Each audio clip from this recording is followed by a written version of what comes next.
Ամերիկայի Միացյալ Նահանգների կենտրոնական հրամանատարությունը հայտարարել է, որ ավարտել է Իրանի ուղղությամբ հարվածների հերթական շարքը, խոցելով շուրջ 90 թիրախ։ Հայտարարության համաձայն թիրախների թվում են եղել հակաօդային պաշտպանության համակարգեր, առափնյա հսկողության համակարգեր, հրթիռների եւ անօդաչու թռչող պահեստներ, նաեւ ռազմական լոգիստիկայի ենթակառուցվածքային օբյեկտներ։ Ի պատասխան Իրանի Իսլամական հեղափոխության պահապանների կորպուսը հայտարարել է, որ հարվածներ է հասցրել Բահրեյնում եւ Քուվեյթում գտնվող ամերիկյան ռազմաբազաներին։ Իրանի Իսլամական հեղափոխության պահապանների կորպուսը նաև զգուշացրել է, որ Ամերիկայի Միացյալ Նահանգների նոր հարձակումների դեպքում Թեհրանը կընդլայնի պատասխան գործողությունները, թիրախավորելով Մերձավոր Արևելքում գտնվող ամերիկյան այլ ռազմաբազաներ։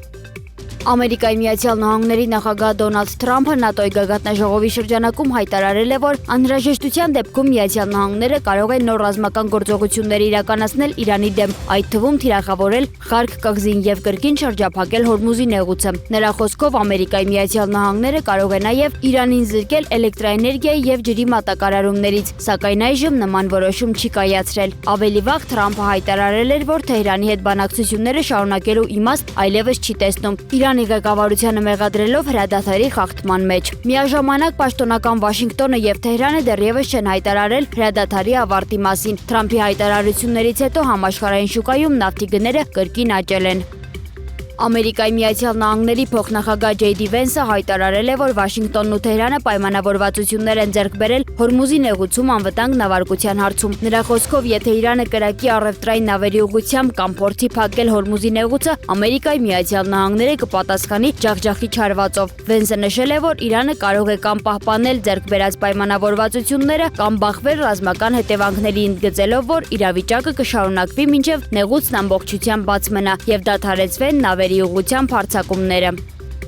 Ամերիկայի Միացյալ Նահանգների նախագահ Դոնալդ Թրամփը հայտարարել է, որ Ուկրաինայի նախագահ Վոլոդիմիր Զելենսկին ավելի շատ ուշադրություն է դարձնում ֆինանսական աջակցությանը, քան պատերազմի ավարտին։ Նա ավելի շատ խոսում է գումարի մասին, քան հակամարտության մասին։ Կարծում եմ, նա կարող է երկրի վերակառուցումն ավելի կարևոր համարել, քան հակամարտության ավարտը, նշել է Թրամփը։ Թրամփը նաև հայտարարել է, որ վերջին շաբաթներին Ուկրաինայի պատերազմի կարգավորման հարցում նշանակալի առաջընթաց է գրանցվել, չնայած իրավիճակի բարդությանը։ Նա նշել է, որ թե Զելենսկին, թե Ռուսաստանի նախագահ Վլադիմիր Պուտինը դժվար զրուցակիցներ են։ Թրամփը գովաբանել է Ուկրաինային, ընդգծելով, որ երկիրն ունի ուժեղ մարդիկ եւ իր խոսքով պայծառ ապագա։ Նա նաեւ վստահություն է հայտնել, որ Զելենսկին կկարողանա վերականգնել երկիրը պատերազմից հետո։ Ամերիկայի Միացյալ Նահանգների նախագահը միաժամանակ նշել է, որ Վաշինգտոնն Ուկրաինայում ունի սեփական շահերը, մատնանշելով երկրի բնական պաշարներն ու հազվագյուտ մետաղների հանքավայրերը։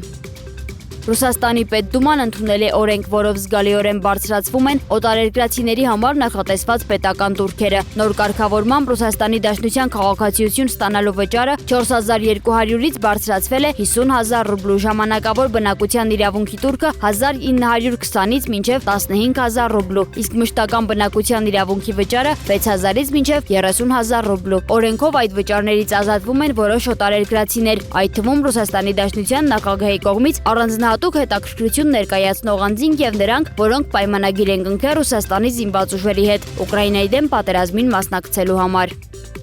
Թայվանն ու Չինաստանը պատրաստվում են վերջին տարիների ամենահզոր արևադարձային փոթորիկներից մեկի՝ Բավի թայֆունի հարվածներին։ Օդերևութաբանների տվյալներով թայֆունի քամու արագությունը հասնում է ժամում մոտ 200 կիլոմետրի։ Սպասվում է, որ այն կանցնի Թայվանի հյուսիսային հատվածի մոտով, ապա շաբաթ երեկոյան կհասնի Չինաստանի Ֆուցյան նահանգ։ Թայվանի իշխանությունները բնակիչներին կոչ են արել նախապես անհրաժեշտ պաշարներ կուտակել եւ պատրաստվել հնարավոր ուժեղ հարվածներին։ Միաժամանակ Չինաստանը շարունակում է հաղթահարել Մայսակ թայֆունի հետևանքները։ Գուանսի շրջանում հեղեղումների հետևանքով զոհվել է առնվազն 39 մարդ, ևս 9 համարվում են անհետ կորած։ Թայվանի կենտրոնական օդերևութաբանության վարչության գնահատմամբ Բավին կարող է դառնալ 1987 թվականից ի վեր կղզում սպառնացած ամենախոշոր թայֆունը։